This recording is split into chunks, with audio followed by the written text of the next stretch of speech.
रोवन समधी साले पीटन कपार हो बहिनिया कचोरी भइल।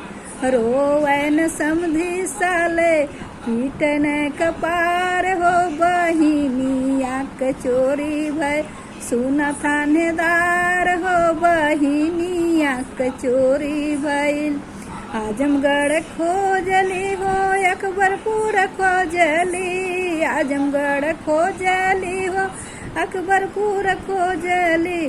खोजी अली फैजाबाद के एक दुकान हो बहिनिया कचोरी भइल। सुना थानेदार हो बहिनिया कचोरी भइल। रोवन भसुरु साले पीटन कपार हो बहिनिया कचोरी भइल। रोवन भसुरु साले पीटन कपार हो बहिनिया कचोरी भइल। सुना थानेदार हो बहिनिया कचोरी भइल।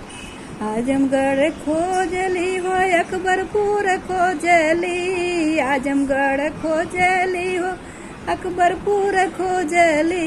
खोजी अली अयोध्या के एक दुकान हो बहिनिया कचोरी भइल।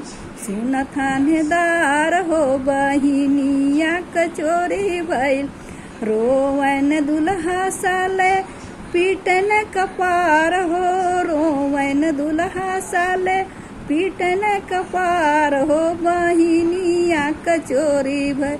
सुना थानेदार हो बहिनिया कचोरी भइल। अरे आजमगढ़ खोजली जमनपुर खोजली। आजमगढ़ खोजली जमनपुर खोजली। राजागंज के खोजली एक बाजार हो बहिनिया कचोरी भइल। राजागंज के खोजी एक दुकान हो बहिनिया कचोरी भइल।